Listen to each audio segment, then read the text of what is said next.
All right, last but not least, we're getting to the part that talks about grading, making sure that you guys truly understand what you are looking at and what you are going to be graded on. So you can choose to color your project. It is worth 2 extra credit points. If you are coloring your project, it needs to be in full color. It shouldn't only be a couple landforms here and there colored. It needs to be full color for the extra credit points, okay? Nothing like only partially done, a little bit done, full color. Here's the rubric for grading on the right-hand side here.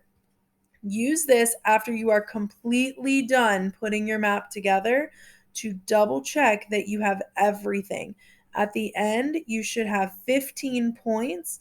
If you did it in color, you could have 2 extra points. So theoretically, if you get everything done on the rubric and you do it in a nice color, you can actually boost your grade even higher. Okay.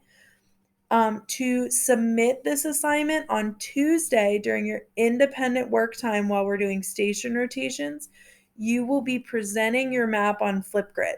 So you're going to be recording yourself talking through the map. So, unfortunately, for those of you that feel uncomfortable sometimes recording yourself, you are going to have to talk during this. You can't just point and show because part of your grade is presenting. Look, 5 points of it are literally just for presenting your grade. It's called an oral communication grade, guys, because you do need to practice speaking. And this is a great way for you to practice speaking without actually having a full audience to talk to, because the only person that's going to be able to see these at first is me. And then I will open them up to the class at a later time. Okay. So 5 points for presenting your project on Flipgrid.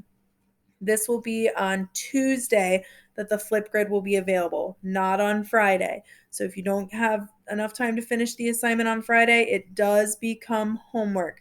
You must have it done by Tuesday for independent work to be able to record it and grade it. Don't lose it over the weekend. Make sure you are putting it somewhere safe. You're taking care of it. So here's how your grading is going to break down, guys. You get 1 point for your title. It's 5 points for 5 landforms. So if you only put 3 landforms on there with appropriate titles, you're only getting 3 points. Okay, if you only put 4 landforms, you're only getting 4 points. If you put 1 landform, you get 1 point. All right, it's a point per landform.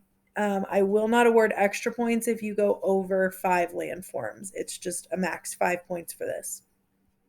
You need an accurate compass rose. That means north on top, east to the right, south on bottom, west to the left. Okay. 2 points for a legend with accurate symbols inside. So I'm going to show you this legend again. Okay. So you get 1 point for having a legend, and then you get 1 point for having the symbols inside that match with your project, with your map itself. So it's worth 2 points. 1 point for being neat and creative. So if your project is sloppy and messy and you can tell that you just threw it together, you don't get this point. Okay, take your time, make it look nice. It doesn't have to be perfect, but I want to see that you at least put some effort behind it. And again, 5 points for presenting your project on Flipgrid. There will be a separate short rubric for that part on Tuesday that I will talk to you guys about. In total, it's worth 15 points. You can get 2 extra points if you do the entire project in color. So that's it, guys. That's your cartography project. Make sure that you are reviewing your rubric at the end, going back and checking your map for all the key sections to make sure that it's completely 100% done. Great job. I cannot wait to see your maps, and I will see you guys all on Tuesday.